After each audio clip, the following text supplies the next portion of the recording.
Bom dia, pessoal. Estamos ao vivo. Prazer estar aqui com vocês. Vamos dar alguns minutinhos aqui, a gente já começa, só que o pessoal está conectando. Bom dia, Pedrão. Pá, bom dia.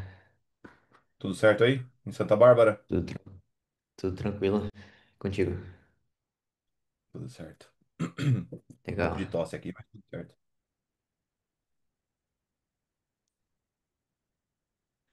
Deixa eu colocar para modo apresentação aqui, deixar tudo preparado. Daqui uns 2, 3 minutinhos a gente começa.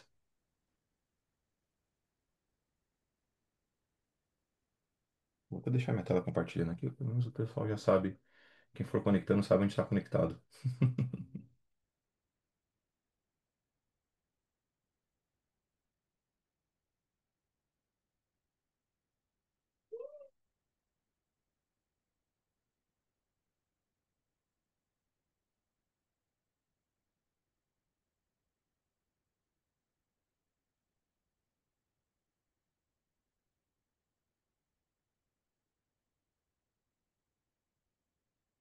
Minha tela tá certinho para você, né, Pedro? Só vendo a apresentação aí, né?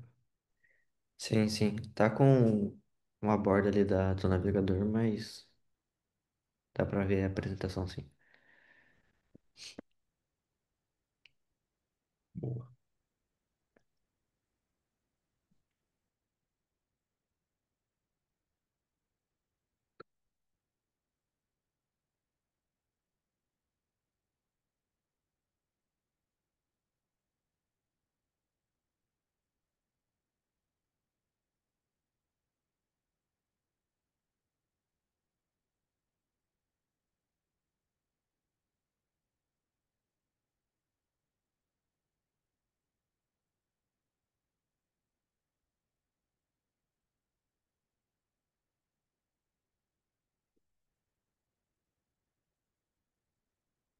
Bom, acho que a gente pode ir começando.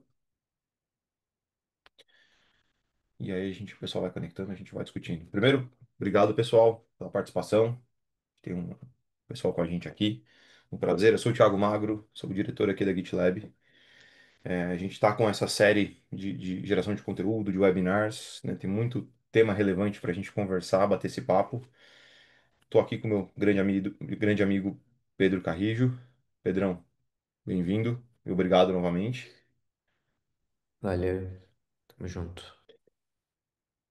A ideia aqui hoje, pessoal, a gente bater um papo sobre migração de Bitbucket para GitLab. Tem muita coisa acontecendo no mercado, tem mudança de licenciamento, tem algumas coisas que a gente vai explorar, mas a gente quer mostrar para vocês na prática como a gente consegue fazer essa migração de forma rápida e, ao mesmo tempo, trazendo mais controle, mais segurança no processo, de forma bem simples. Então, o Bitbucket é uma ferramenta muito utilizada, a gente vê muito cliente com muito repositório dentro do Bitbucket, mas ao mesmo tempo também ele acaba fechando um pouco, né, limitando um pouco as capacidades.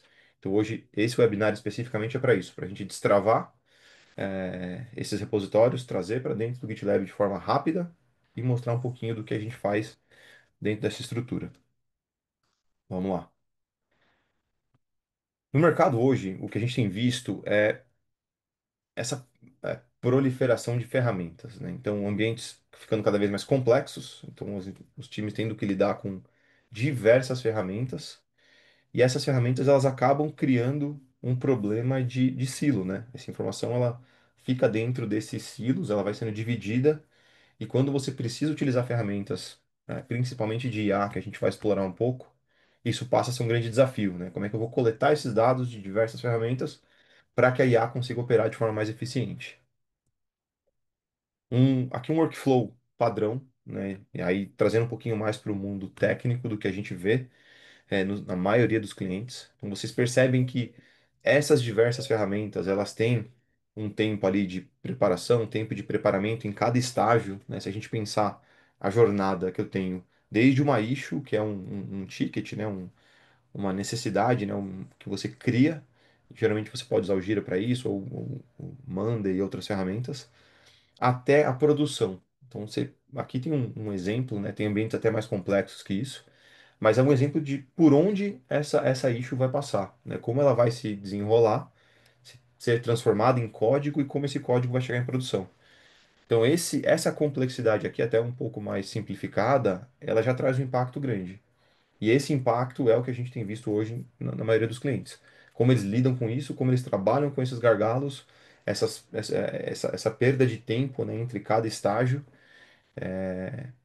e essa complexidade. Eu acho que isso é o cenário que a gente vê hoje, né? A gente faz esse cálculo, esse é um trabalho que a gente faz com vários clientes, de mapear isso e levantar esse trabalho, mas a gente visa atacar isso, né? A GitLab ela entra dentro do cenário para poder mudar a forma como as empresas estão fazendo isso hoje. E por que migrar? Então, de cara, a gente tem alguns benefícios muito rápidos, né, que a gente consegue entregar. Então, o processo de migração ele não é complexo. E a gente já vai melhorar toda a parte de métrica, como a gente coleta os dados, né, ao longo desse processo. Ele vai ser um processo mais eficiente, mais colaborativo. Eu acelero essas entregas em produção e eu facilito a adoção. Então, eu trago geralmente mais equipes para dentro do GitLab, ou no caso, né, se, no caso do time de desenvolvimento, né, para a IDE, onde o dev está, eu trago mais informação, mais contexto e a gente consegue trabalhar de forma muito mais colaborativa. Opções de deploy, né? Eu comentei no comecinho que mudanças estão sendo feitas. Então a Atlassian ela comunicou que começando em 2026 eles vão fazer vai estar deprecated a versão self-managed, né? A versão on-premise do Bitbucket. Então isso é um impacto grande porque tem muita gente usando isso hoje dentro de casa e eles estão tentando forçar uma migração para a nuvem. A gente entende o movimento, né? Um movimento que pode fazer sentido em alguns cenários, mas a GitLab ela vai para um caminho diferente. A gente continua investindo pesado em opções. Seja o self-managed, onde eu consigo baixar isso e rodar dentro de casa, o nosso SaaS, ele é multi-tenant, onde eu consigo criar minha conta dentro do SaaS, e inclusive também a opção do single tenant SaaS, né, que é um ambiente dedicado, a gente chama de dedicated. Então, se você tem uma infraestrutura em nuvem, a gente consegue oferecer uma opção que você tem um pedaço dessa nuvem dedicada conectado com o ambiente de vocês. E a solução é uma única plataforma DevSecOps com AIs em cima de todo o fluxo mais abrangente, partindo desde a parte de planejamento, criação de tarefas, a integração, verificação, deploy, segurança, monitoração, né, tudo isso dentro de um contexto único, um single data store. E é muito importante a gente falar de single data store quando a gente fala de IA. Então a gente vai explorar isso um pouquinho também, porque a IA ela faz uso desse single data store. Tudo que você pede hoje para um prompt, seja de qualquer solução que você estiver usando, fora de um GitLab, esse prompt ele vai trabalhar com o contexto que ele tem. Quando você faz a mesma pergunta, né, o mesmo pedido para um prompt dentro do GitLab, esse contexto todo é alimentado, ele vira contexto para a IA, e a IA vai se beneficiar e conseguir executar isso com muito mais eficiência, vai entregar um resultado muito mais próximo do que é o seu ambiente hoje. E aqui um exemplo daquele mesmo workflow que a gente apresentou, porém utilizando a GitLab como plataforma. Então vocês percebem que a gente consegue tudo aquilo que vocês viram no outro slide, ferramentas, né, o Gira, as ferramentas de deploy, ferramentas de CI, de métrica, tudo isso vai embarcado de segurança, né, dentro da mesma caixa, né, dentro dessa mesma plataforma. E a gente consegue acompanhar essa jornada do início ao fim. Esse acompanhamento que a gente faz, a gente coleta todos esses dados, essas métricas, isso tudo vira insumo para a IA operar e a gente consegue entregar isso em produção com mais funcionalidades do que vocês tinham, em um mesmo lugar, visibilidade total, todo mundo colaborando, diminuindo todos aqueles tempos, né? Então a gente tem alguns estudos, depois a gente fala disso também, sobre como eu diminuo o tempo total entre a issue, né, o user story ali, e a funcionalidade em produção. Com isso, passo para o Pedro, que a minha parte aqui de slide é a menos interessante, vamos dizer assim, mas é legal a gente pontuar do que a gente vai falar para a gente poder passar para a parte prática, né? Então vamos ver isso na prática, vamos olhar essa migração funcionando, vamos olhar a plataforma. Pedrão, vou parar de compartilhar, passar para você. E eu vou te perguntando, vou te enchendo o saco aí durante a apresentação. Fechou. Ah, só um ponto antes de você começar. Dúvidas, pessoal, Opa, podem mandando aqui para a gente no chat, que a gente vai respondendo em tempo real. Mas vamos dar uma olhada agora nisso funcionando. perfeito. Tá vendo minha tela aí, né, Tiagão? Sim, Fechou. sim, vamos ver. Obrigado aí pelo overview aí. Acho que é essencial, antes da gente entrar na demo, ter esse overview, né? O pessoal entender ali. de onde a GitLab inicia até onde a GitLab vai. E hoje a gente vai focar, né, como o título diz, numa migração de Bitbucket para GitLab. Mas eu peço também que não se foquem assim, isso só funciona para Bitbucket, a gente também tem para outras, né, para os outros repositórios de código, as outras ferramentas também, sem problema algum, tá? Então, aqui estou mostrando para vocês um repositório que eu tenho no meu Bitbucket, tá? Então, um Java Demo, é um template de Spring Boot, com alguns paths ali de endpoint, uma APIzinha, coisa tranquila, tá? E qual que é o primeiro passo, né? O primeiro passo é você definir o repositório que você quer testar e migrar de alguma forma para GitLab, né? Então, beleza, escolhi esse repositório em específico. Você abre um grupo dentro da GitLab, no caso eu estou dentro do Migration Group, tá? Dentro de um grupo Pedro Carrijo, que é o grupo maior. Posso criar um subgrupo, posso fazer uma estrutura de grupos aqui. No meu caso, eu vou criar o projeto diretamente nele, tá? Então, criando esse carinha aqui, eu posso colocar que eu quero importar um projeto. Seleciono de qual fonte, né? Por isso que eu comentei, hoje o nosso foco é Bitbucket, mas não se prendam esse processo somente ao Bitbucket, a gente também consegue fazer isso com o GitHub, com o Bitbucket Server, o self-manage, que está sendo depreciado, coisa do tipo, tá? Então eu posso selecionar o Bitbucket Cloud aqui no meu caso. Ele já traz a minha conta, que eu me autentiquei um pouco antes, com o meu projeto que eu tenho lá dentro, tá? O Java Demo. Então o status dele ainda não iniciou o import, eu posso dar o import aqui direto. Se eu tivesse mais de um projeto, eu poderia selecionar todos que eu quero e importar tudo de uma vez só, tá?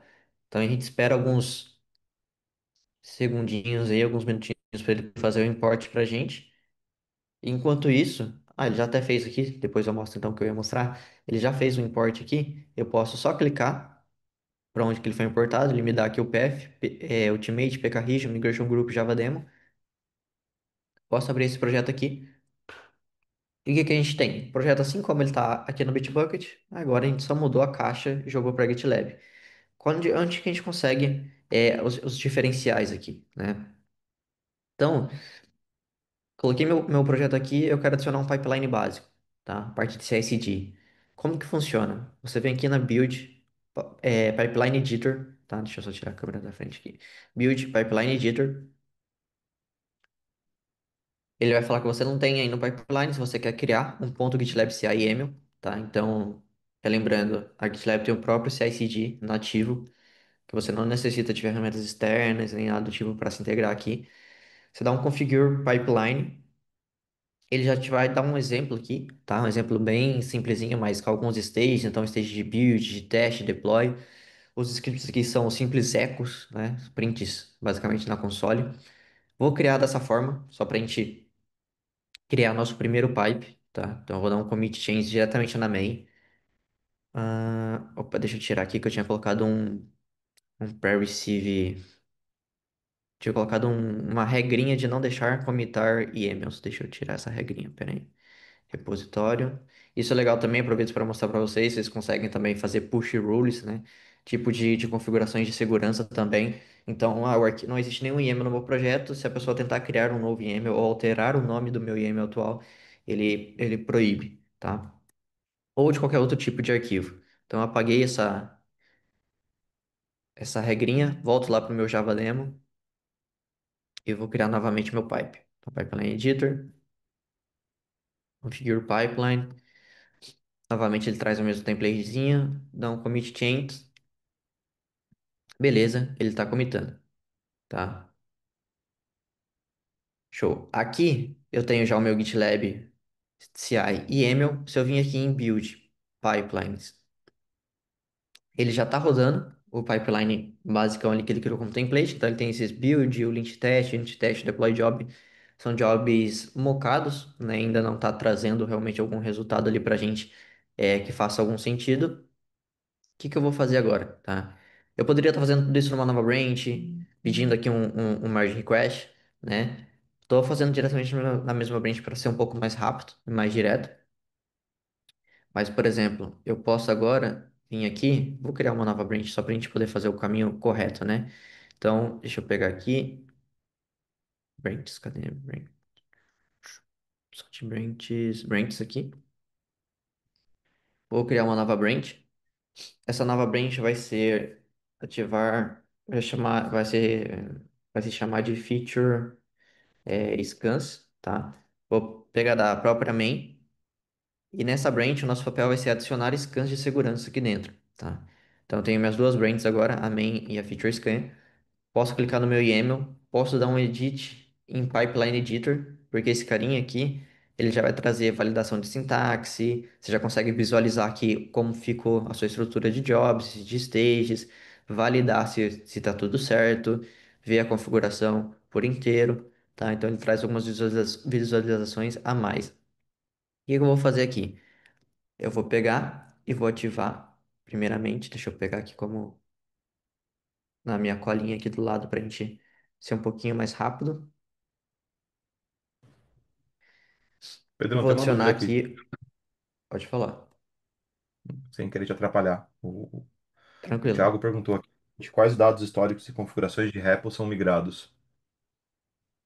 Tá, nesse caso tem uma doc aqui do Bitbucket, do GitLab com o Bitbucket Cloud, tá? Eu vou passar no chat, eu não sei se você consegue pegar aí, Mago, que de cabeça eu não tenho, mas ele traz ali os commits, os diffs, né, os Vou autores, pegar aqui, eu tá? Ele já, traz já o coloco. máximo possível. Beleza. Beleza. E a gente vai mandando a gente vai mandando umas perguntas também aqui no meio da interação, pessoal. Vocês vão respondendo e a gente vai ajustando aqui a apresentação também, tá? Manda ver. Eu peguei aqui a doc já, vou mandar no chat.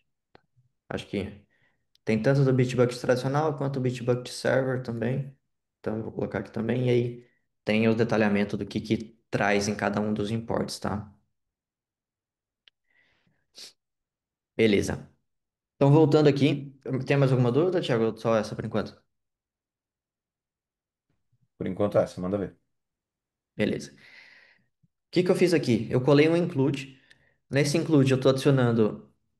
Eita, apareceu uma negócio na minha frente aqui.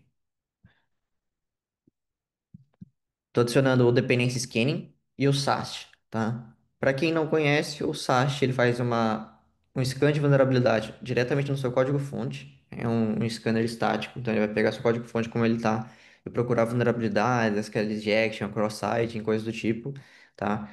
E o Dependency Scanning ele vai passar ali, no caso do Java, no meu ponto XML, vendo todas as dependências que eu tenho, se são versões deprecadas, se são versões com CVEs conhecidos, que são vulnerabilidades conhecidas no caso e me listar isso, tá? Então, somente com Esse é o essas duas ponto-chave, né, linhas. Pedro? É. Uhum, Esse é o ponto-chave, né? Assim, são duas linhas, pessoal, que a gente consegue elevar consideravelmente o nível de segurança que você tem dentro do seu projeto. Eu acho que o pessoal pergunta muito pra gente, fala, cara, como é que funciona a suíte do GitLab? É complexo ou não é? E além da facilidade de segurança, outra coisa que funciona muito bem é que toda a interação com essas duas ferramentas, esses dois scanners, acontece dentro da plataforma. Ou, no caso, se o dev estiver usando na ideia dele, né? Isso acontece no ambiente que ele está. Então você não tem, de novo, troca de contexto. Eu não vou usar uma ferramenta aqui externa para fazer essa solução e essa ferramenta vai gerar um ticket para o dev, onde eu gero atrito, eu não tenho contexto. Então é isso que a gente muda completamente com duas linhas de alteração no código. exatamente. E aí, nesse caso, depois eu vou mostrar para vocês como que a gente vê os resultados desses scans, né? Mas aqui a gente está só ativando eles mesmo, SAST, Independence Scanning, a gente vai ativar mais scans depois, tá? Então, o que que eu vou fazer? Eu vou dar um commit changes aqui diretamente na feature de scan. Deixa ele carregar aqui. Eu posso abrir a parte da. Aqui, ó, ele já carregou, na verdade. Pipeline, o ID dele, que está rodando. Esse é um pipeline exclusivo da branch nova que a gente criou, tá? O Feature Scans. Então, fiz um commit na branch nova, ele já está rodando o pipeline aqui também, tá? Ele vai rodar até o deploy no caso, mas Pedro, eu só quero que deploy rode em branches main, developer, release, coisa do tipo. Você pode colocar regras no seu pipeline, em CI/CD, tá? Isso é customizável. No meu caso, como tá bem simplesinho ali, ele tá rodando tudo.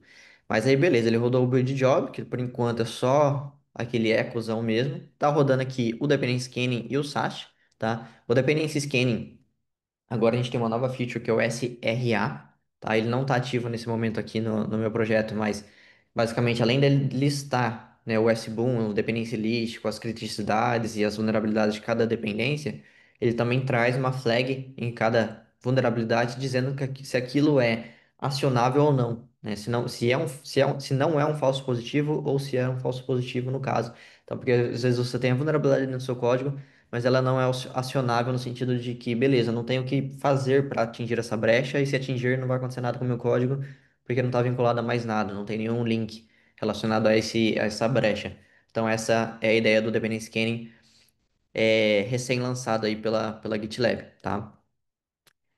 Então, deixa ele carregando aqui, o SAST ele já finalizou de rodar. Vamos esperar finalizar os testes. Beleza, enquanto ele roda aí, deixa eu só mostrar aqui. Se eu volto aqui para o repositório, estou na minha branch main, mudo aqui para minha branch feature scans, a gente consegue ver também aqui diretamente o que que foi atualizado, né, no último commit, o pipe e o status dele que está rodando. Tá? Então a gente consegue acessar por aqui também e ele já dá a opção da gente criar o merge request que a gente vai fazer após a gente finalizar nossas modificações para poder mandar para nossa main, tá? Ah, Pedro, tudo que você está fazendo pela UI do GitLab, eu quero fazer isso pela IDE, né? Eu sou dev, eu não vou ficar mexendo na UI, quero mexer pela IDE, sem problema nenhum, tá? Eu posso abrir aqui para vocês, por exemplo, deixa eu pegar aqui, deixa eu abrir uma nova aba aqui para poder pegar o import desse carinha. Deixa eu pegar aqui o clone dele, cadê o clone? Aqui. Posso fazer um git clone aqui dentro, beleza? E posso começar a trabalhar no meu projeto por aqui sem problemas nenhum. Entrei na minha pasta Java Demo. Aqui dentro dela eu tenho o meu arquivo, tudo bonitinho, tá? Aqui eu tô na Git Branch. Opa, Git Branch. Tô na minha branch main. E a ideia aqui, se eu abrir minha extensão, por exemplo, aqui no lateral, eu consigo ver o meu pipeline que estava rodando na main, o resultado, consigo ver esse scan de SAST aqui também, que depois eu vou explicar um pouquinho mais. Consigo ver as issues que estão assignadas a mim, os merge requests que estão assignados a mim. No momento eu não tenho nada, tá? E até a parte da AI, que a gente tem lá um chatzinho que vocês já deram uma olhada ali conforme eu estava mostrando. Na lateral, a gente também tem os mesmos chats aqui, tá? Vou manter as nossas notificações aqui pela console, que fica um pouco mais visual de ver. Beleza, ativei tudo. Eu posso abrir aqui meu pipe e clicar em Security. Opa, que eu tô na main. Deixa eu mudar para Feature Scans. Abrir meu pipe, clicar em Security. E aqui eu consigo ver que, ó, de SAT ele encontrou zero, mas de Dependence Scan ele encontrou 45 vulnerabilidades, tá? E aí ele traz o CVE de cada uma, coisas com Tomcat, coisas com Spring Framework. E aí a gente vai entendendo o que pode ser solucionado agora, o que que tem que ser colocado mais adiante, o que é crítico, o que é alto, o que é médio, o que é baixo, tá? Ah, eu tenho mais de um scan. No caso, eu posso colocar só de SAST aqui, eu sei que é zero, então ele não vai trazer nada, e só de Dependency Scanning aqui, e aí ele traz só de Dependency Scanning. No momento são só esses dois scans que a gente adicionou, tá? Então, eu quero saber o status, todos que são, cadê aqui? Severidade, desculpa, críticos. Então, tem três críticas, e eu posso clicar nessa vulnerabilidade já entender o que ela é, uma descrição, a severidade disso, o projeto que isso está incluído, qual que é a tool que foi usada, qual que é a localização dessa dependência, dessa vulnerabilidade, né, no caso, no POM, quais os links para eu ter mais informações sobre essa vulnerabilidade, parte do CVE, tá? Então, o link do CVE é oficial dessa vulnerabilidade, qual que é a evidência? A evidência é essa linha aqui do Tomcat, na versão 9099. E qual que é a solução? Fazer upgrade para 10.145, 11.011, 9.0.109 ou a mais. Então, basicamente, ele já me dá a solução aqui e eu falo, beleza, quero resolver isso. Como que eu posso resolver? Eu dou um create issue, ele já vai criar uma issue para mim, a issue número um aqui no meu projeto. Posso assignar a mim mesmo, por exemplo, tá? E trabalhar em cima desse cara. Então, ele já está relacionado à vulnerabilidade que eu selecionei. Já tem toda a descrição, a solução e coisa do tipo, tá? Hoje o nosso foco em si não é AI, mas eu poderia clicar aqui, gerar MR with do, e a AI começaria a fazer essa solução para mim, então ela conseguiria ler toda a descrição, entender qual que é a solução. Ah, Pedro, mas e se a minha descrição não tiver a solução explícita? Não tem problema, ela vai ler, entender o que ela tem que fazer na tarefa e descobrir a solução para fazer por você. Vai gerar uma nova branch, vai gerar um merge request, tá? E trazer essa solução. Ou então, você pode pedir para ele jogar o commit dentro dessa mesma branch que você já criou, tá? Para não ter que criar uma branch apartada só para isso. Beleza. Voltamos aqui. O que que a gente fez? A gente criou lá a feature branch, ativou dois scans. A gente pode agora mergear esse cara para lá. Só que antes de mergear para lá, o que que eu vou fazer, tá? Eu vou criar aqui uma política de segurança. Uma política de segurança dentro do meu projeto. Essa política de segurança, vou dar um new policy. Eu tenho quatro tipos, tá? Um merge request approval policy, uma política que vai atuar no meu merge request para aprovar ou não se alguma coisa vai passar, tá?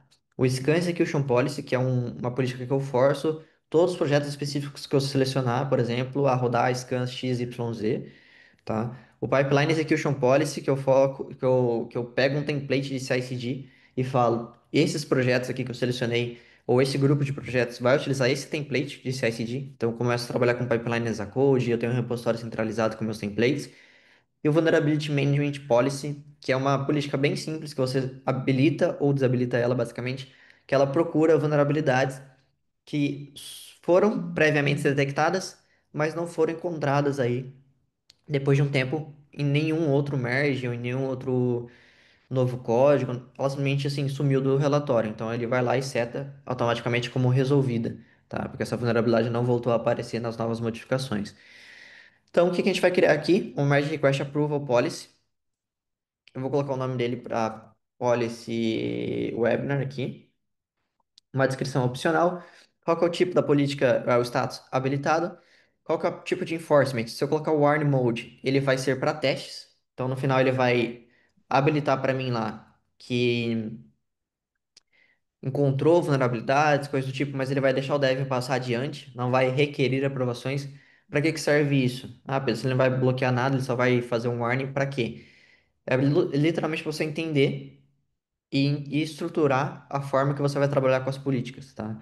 Então, se você está no projeto, você já coloca o modo strictly diretamente, por exemplo, ele já sairia bloqueando todos os merges ali com vulnerabilidades e às vezes não é o que você gostaria que acontecesse de uma vez só. Então você faz o warning mode para testar como funcionaria, como ela detectaria, se tá tudo de acordo com o que você quer, beleza, está detectando realmente o que eu preciso.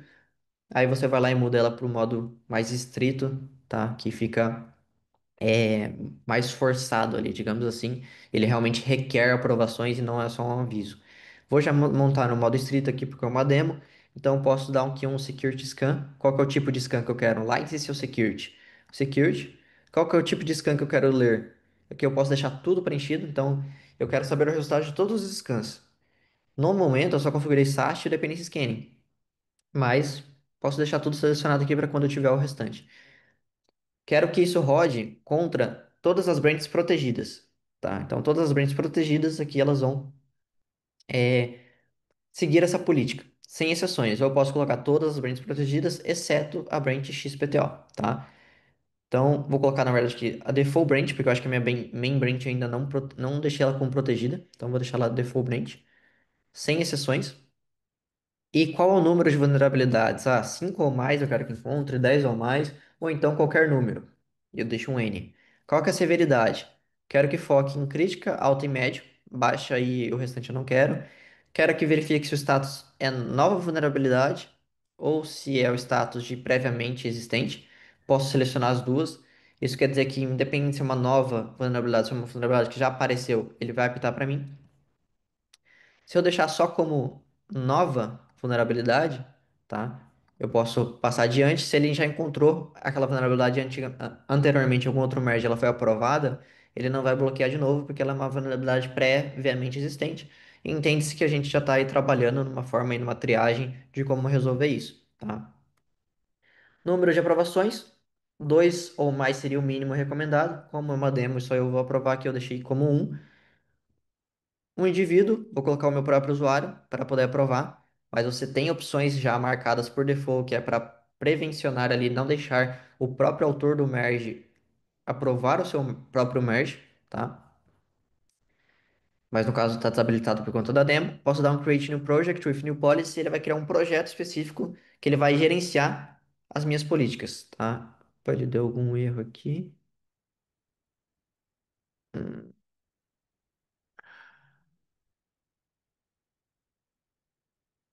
tá deixando eu colocar um mais. Deixa eu Colocar no modo warning, então, que é o modo warning, eu acho que eu consigo. Aí, o modo estrito, ele já tá seguindo a norma do 2 ou mais, tá? Então, eu vou colocar o modo warning aqui, mas entende-se que o modo estrito, ele vai bloquear realmente, tá?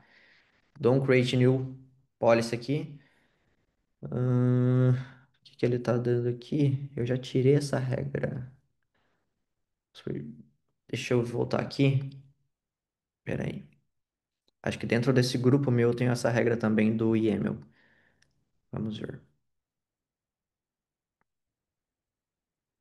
Não. Deixa eu ver no grupo maior. Repositório. Beleza, eu tô com a regra aqui no grupo maior. Então, mesmo que eu tirei lá do projeto, ele tava bloqueando. Tirei a regra Isso é até uma daqui. coisa legal, Pode né, falar. Pedro? Isso é até uma coisa Uhum. legal da gente explicar que, como a gente tem Uhum. múltiplos níveis também, você consegue forçar essas regras em grupos maiores. Então, tem muita gente que pergunta, como é que eu adoto o GitLab numa organização complexa, com múltiplas camadas? Esse é um dos potenciais, né? Você conseguir fazer essas configurações Uhum. em múltiplos níveis. Então, você pode ter uma mais genérica lá em Sim, cima e você vai descendo e sendo mais específico para baixo. exato. Deixa eu só apagar esse projeto aqui, porque agora ele, como tava com aquela política, ele bloqueou. Eu vou criar a política de novo. Pera aí. Deixa eu dar um project settings.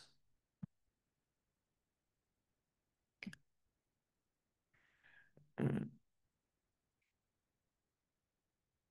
Deixa eu apagar. Pera aí. Deixa eu voltar lá e tentar criar a política do zero de novo. Acho que agora vai. Migration Group, aqui, policies. Dá um new policy. Merge request approval. Policy. Webinar. Warning mode. Security scans. Todos os scans. Range default. Severidade crítica, alta e média. Somente novas. Aprovadores indivíduos. O meu usuário. Então, configure with a merge request. Por que que ele tá travando isso ainda? Hum,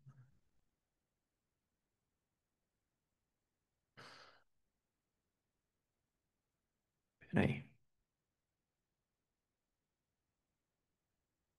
Eu já tirei daqui.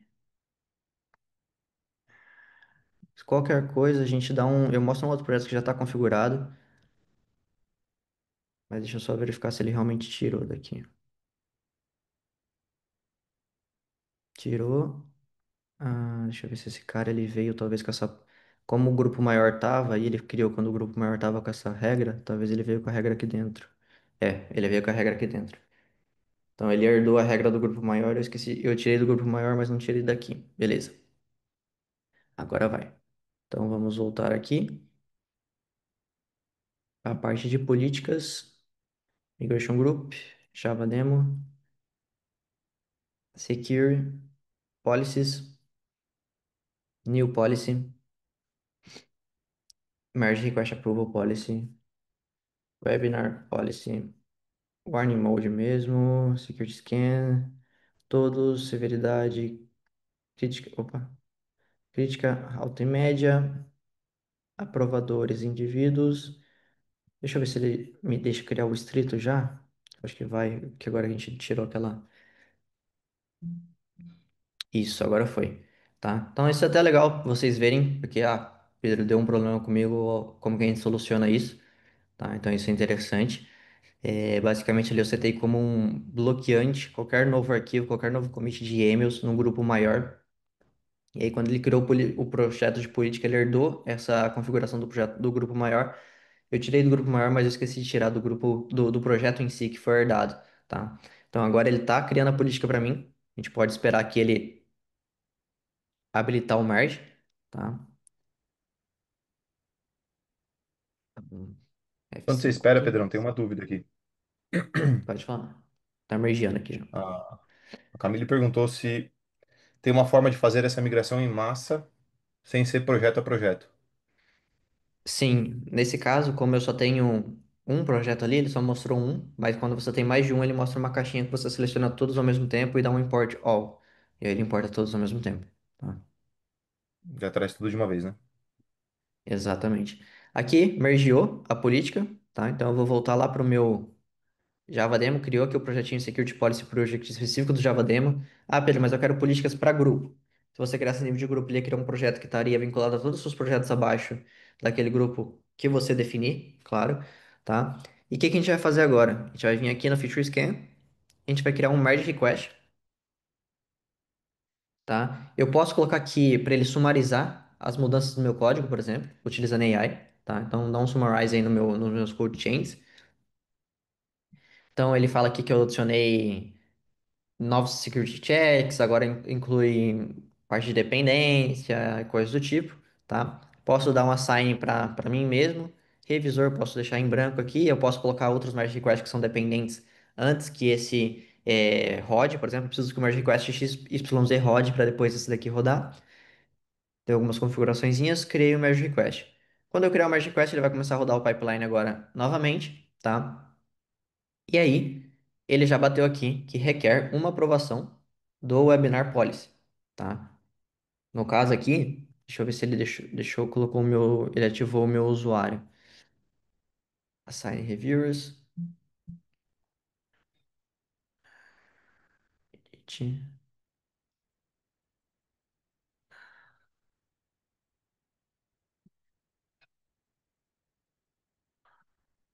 Beleza. Aqui então ele está falando, todas as aprovações são requeridas para ele ativar, tá? Webinar Policy aqui. Por algum motivo ele não botou o meu usuário aqui, mesmo eu pedindo para ele colocar lá para ser aprovado. Acredito que está aquele Prevent Auto Merge ligado a esse projeto e eu não desliguei.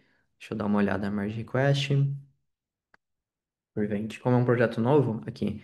Prevencionar aprovações de Merge Request Creator. Posso desabilitar isso. Como é um projeto novo, ele vem com o default, né, com a boa prática ativada. E eu posso voltar agora no meu merge. Deixa eu ver se ele já atualizou isso, se ele já vai deixar eu aprovar.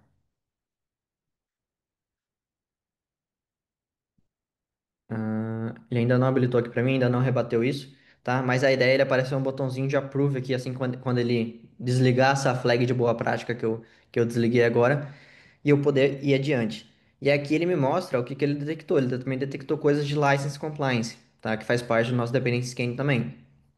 Se a gente abre aqui para ver mais detalhes, hash nada, o dependency scan ele encontrou aí três críticas, 21 altas e uma com outro resultado, né? No caso aqui é a média.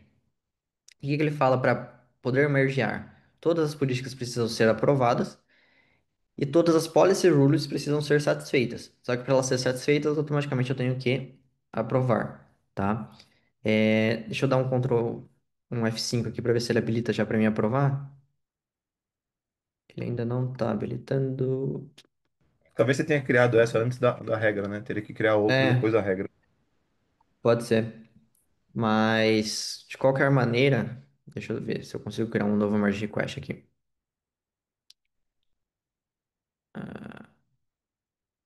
Merge request, new merge request. Da Feature Branch, cadê ela aqui? Feature Scan, para main. Ah, já existe um merge. Deixa eu apagar ele então. Remata o anterior e faz de novo. Isso aí. É até uma forma Mas acho que a ideia principal ali. Uhum, de ter o trace, né? Porque se você tinha a regra antes, criou antes, só excluir a regra, ele não exatamente. vai reverter, né? A regra É estava isso aí. ativa até aquele momento, point in time. Deixa eu dar um, deixa eu dar um merge request aqui. Ou se fosse rebater ele, eu acho que precisava de um pouquinho mais de tempo ali antes dele rebater, mas acho que não tem que criar um novo mesmo. Então, beleza. Criei um novo, dou um create merge request. Vamos ver se ele rebate aqui para mim agora, approve que eu desliguei. Ahn, alguma coisa ele não tá pegando aqui, alguma coisa tá conflitando com essa regra. Mas a ideia seria basicamente ele abrir isso daqui para mim, tá? Deixa eu mostrar num outro projeto.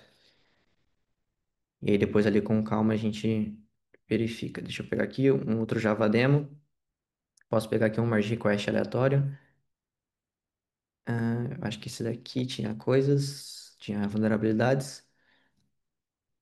Aqui, ó. Ele requer uma aprovação do policy test, tá? Nesse caso aqui, ele já traz o meu usuário como o aprovador, que é o caso que não está trazendo lá por algum motivo, alguma configuração que eu acho que eu devo ter deixado passar. E aí ele fala, todas as políticas precisam ser aprovadas, satisfeitas. Se eu dou um approve, ele aprovou aqui, beleza. Ele só está falhando aqui porque, se eu não me engano, o meu merge ele está...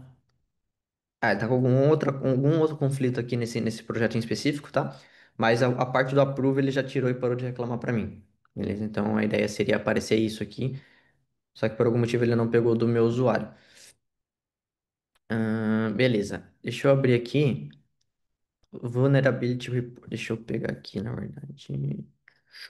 Vulnerability Report, tá? Vulnerability Report, ele tá mostrando zero aqui pra mim, porque eu ainda não mergeei aquelas vulnerabilidades da branch de scan pra branch main, tá? Então, o que que eu vou fazer? Já que ele tá me reclamando nessa política, deixa eu abrir essa política aqui, dar um edit. Vou mudar ela para warning mode, ao invés de estrita, tá? Eu coloquei aqui o meu usuário individual, mas ele não tinha pegado, mas tudo bem. Vou dar um update aqui, deixar ele como warning, ao invés de bloquear tudo. Dar um merge.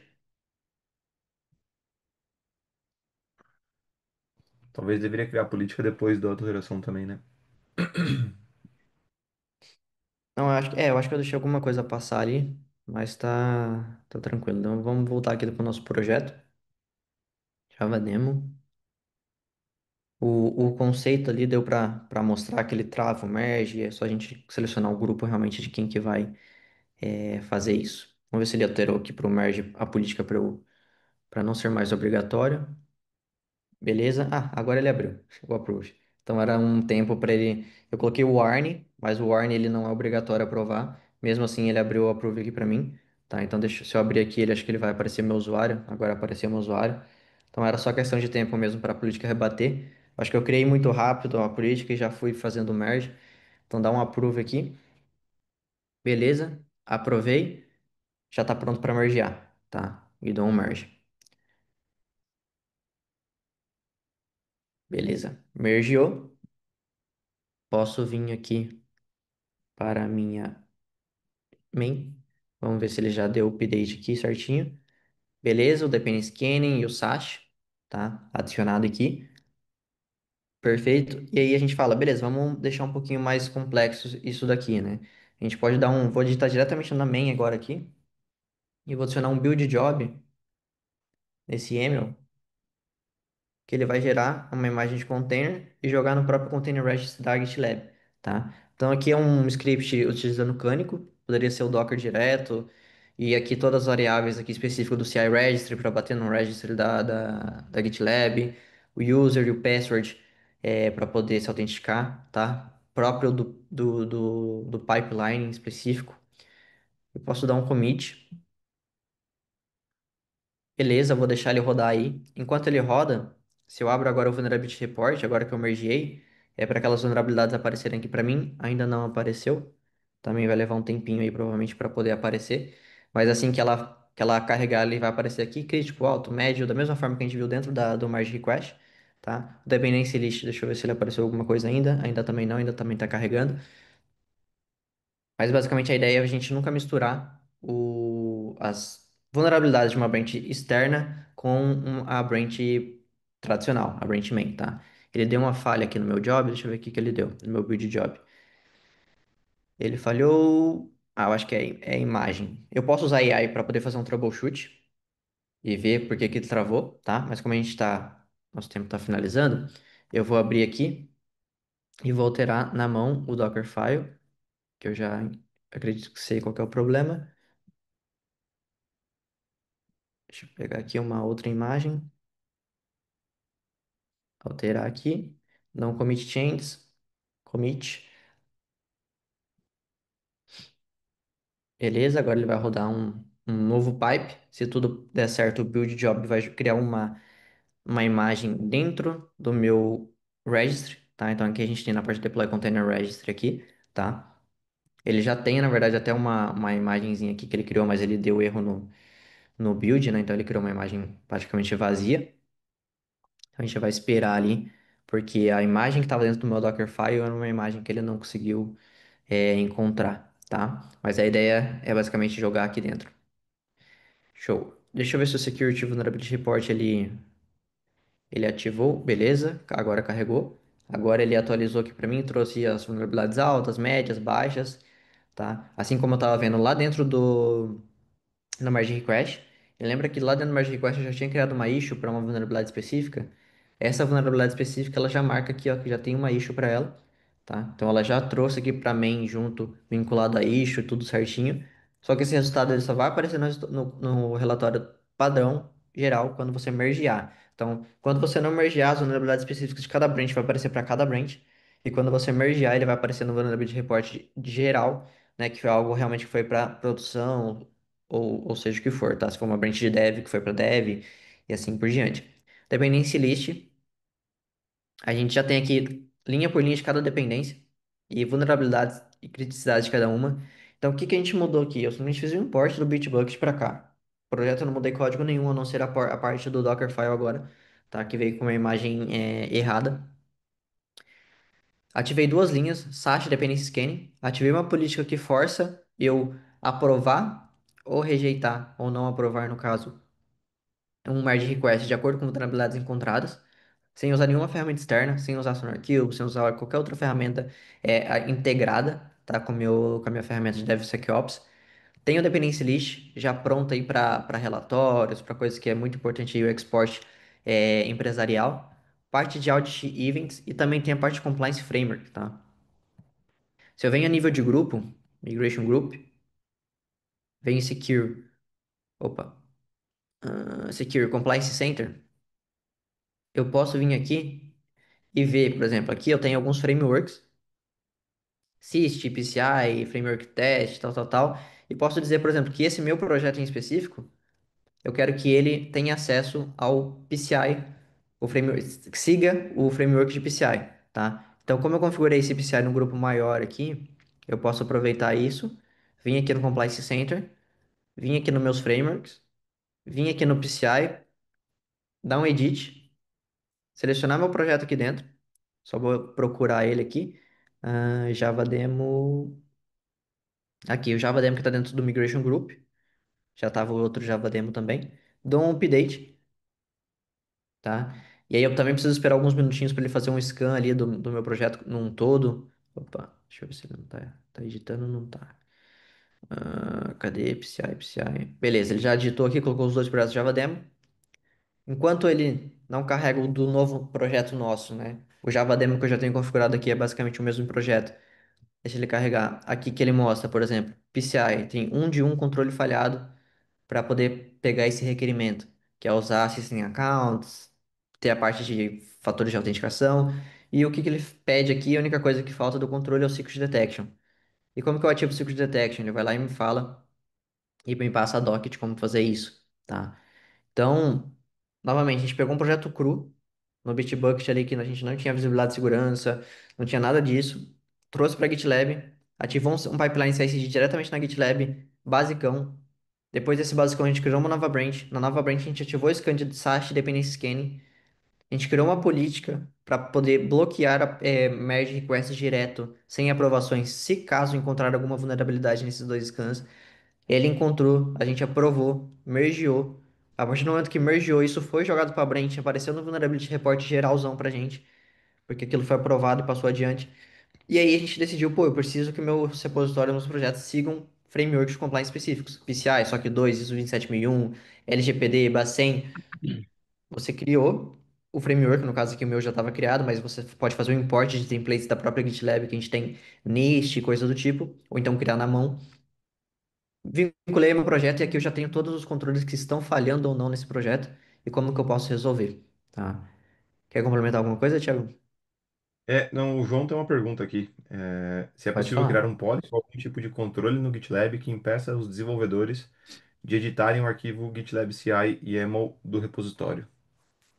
Essa é uma pergunta Uhum. muito Nesse caso, interessante, é algo que a gente discute bastante, né? uhum. A organização do projeto e como que a gente trabalha time de DevOps com time de Sim, Dev. sim. Nesse caso, tá? Você pode vir aqui, eu posso até utilizar o próprio nível de grupo aqui, policies, e eu posso criar uma nova política do tipo Pipeline Execution Policy. Essa política, ela vai obrigar de alguma forma os projetos a seguirem o meu template de CI/CD, tá? Se eu coloco o modo inject, o que significa? Eu vou pegar o que já tem no repositório do dev e adicionar, fazer um concat com o que eu estou mandando. Então, o meu template ele vai rodar e depois vai rodar o que o dev tem lá no e-mail dele também. Mas se eu quero forçar que o dev, pô, ele não pode criar nada de YAML, eu dou um override. O override que ele vai fazer, independente do que o cara criar de arquivos dentro do repositório, ele vai matar, ele vai ignorar e vai rodar só o seu template, tá? Então ele continua criando o documento e editando lá e beleza. Mas quando ele roda o pipeline, ele ignora totalmente o pipeline do dev, porque você configurou essa política e roda o seu pipeline.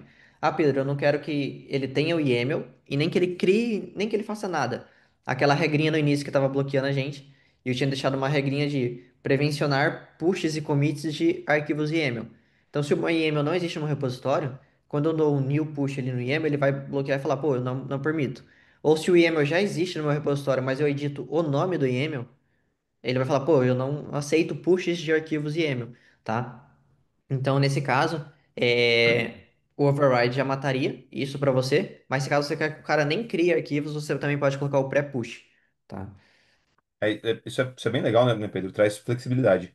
Né? Respondendo o João aqui, deve Uhum, ter alguma coisa em relação a o tipo de controle que ele gostaria de ter, né? Então você pode ter, por exemplo, uhum, grupos e projetos que você quer que o cara uhum, estenda o seu GitLab CI.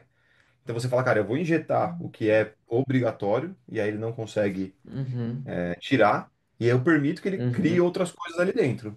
Então você tem times tá, mais maduros, que você quer falar, cara, esses times aqui, eles podem, de alguma forma, criar algumas coisas aqui dentro. Perfeito.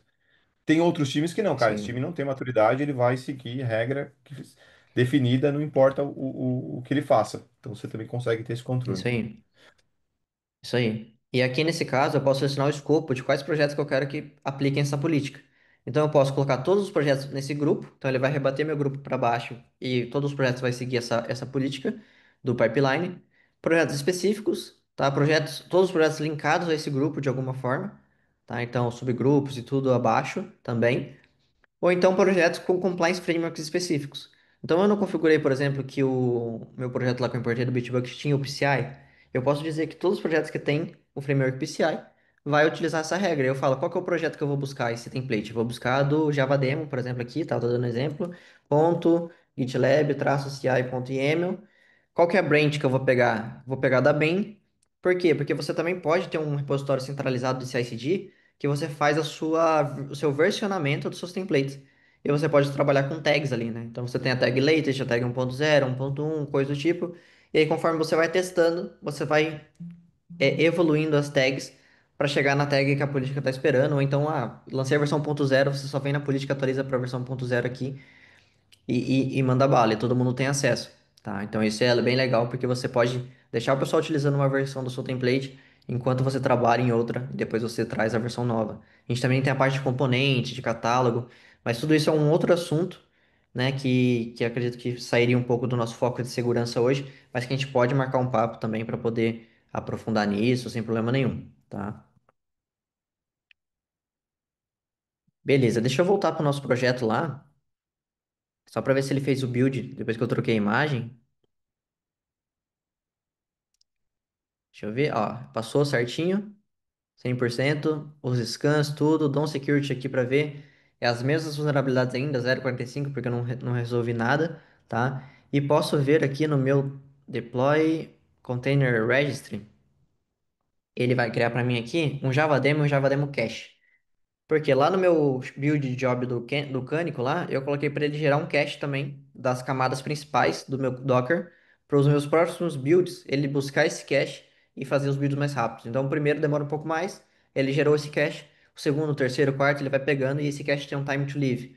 Então, sei lá, 24 horas. Daqui 24 horas ele não é mais ativo para poder pegar esse cache, ele vai gerar um novo cache. Tá? Então, isso é bem legal. E tudo isso sem sair da GitLab. Ah, Pedro, eu utilizo o Container Registry da GCP, da OCI, sem problema nenhum. Você pode fazer isso e mandar para lá e fazer rodar os container scanners para lá também, sem problema nenhum, tá? Mas aqui a gente tem também integrado. E aí eu acho que só para a gente ter um pouquinho mais aqui também de configurações, que eu acho legal, a gente pode dar um edit single file aqui pode pipeline editor também, mas foi para o single file. E eu vou colocar uma outra informação aqui, que é o nosso container scanning, tá? O nosso container scanning, ele vai rodar aqui a partir depois do build job, porque eu preciso ter um container, né, uma imagem de container criada antes de eu fazer o scanning dela. Então eu coloco ele como needs, ele precisa do job build job aqui em cima. Eu não preciso de artifacts aqui, porque eu não estou passando um artefato daqui para cá, eu estou pegando diretamente na URL do registry que eu gerei. Então o modelo que eu estou gerando é registry name, dois pontos, o SHA do commit. Então eu estou indo lá buscar isso, tá? E aqui em cima eu vou adicionar o template de container scanning. Então, mais um scan de segurança, sem precisar de nenhuma ferramenta externa, utilizando a própria GitLab, tá? Então, eu dou um commit Pedrão, aqui. Pode falar. o Alisson perguntou se a gente consegue manipular a duração desse cache. Consegue. Aqui, ó, no meu. Cadê? No meu scriptzinho aqui, eu tô colocando cache igual a true, do Cânico. Aí eu vou lá, coloco cache TTL igual a 24 horas, tá? Então, depois de 24 horas, ele deixa de ser um cache viável de uso e ele dá um replace naquele cache, né, com uma nova tag, uma nova versão, para poder utilizar pelas próximas 24 horas de novo. Mas você pode colocar dias, minutos e assim por diante. Isso utilizando o Cânico, tá? E cada um vai utilizar da maneira que fizer mais sentido aí a imagem e o framework que tem costume, tá bom? Coloquei para rodar aqui, então ele vai rodar o meu build um pouco mais rápido do que da primeira vez. Depois ele já tem o container scanning aqui no meu teste, tá vendo? Só adicionei o template, ele já tem o container scanning aqui no meu job. E isso é muito legal. E assim que ele rodar, a gente vai conseguir ver se ele encontrou alguma vulnerabilidade no nessa minha imagem de container, tá? Enquanto roda aí, uma coisa legal, pessoal, também Uhum. de mencionar, a gente falou um pouquinho de compliance, né? Então você tem um framework de compliance. Então imagina que vocês possam ter um framework de compliance padrão, por exemplo, da empresa, e você vai evoluir nesse framework. Então, o container scanning agora é algo que eu quero fazer o enforcement com uma regra de compliance corporativa. Ótimo. Você vai lá no seu compliance, você consegue editar ele, né, Pedro? E você adiciona esse step também como requerido para que os projetos fiquem aderentes. Então, quando a gente fala de times, né, de segurança e governança dessa estrutura, é legal que eles conseguem fazer o enforcement para que o time de DevOps ou coloque isso, por exemplo, dentro de um CI que eles controlam, ou que essa responsabilidade vá caindo para baixo, né? Então, se você tem mais controle com o time lá embaixo, consegue editar esse pipeline, ele vai precisar colocar o container scanning lá também. Sim. Thiago, você só me confirma, a gente tem até meio-dia ou meio-dia e meio? Até meio-dia, né? É, meio-dia. Beleza. Então ele tá Mais rodando dois aqui. minutinhos só. Não, tranquilo. Ele tá rodando aqui, só um segundo pra gente esperar o resultado.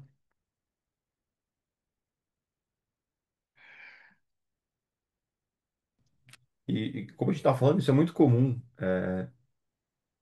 Quando os times começam a adotar essa regra de compliance, eu acho que muda bastante a dinâmica, né? Sobre o nível de discussão que vocês têm sobre o que vai ser colocado, o que vai ser padrão, o que a gente precisa, como que eu elevo a postura de segurança da organização.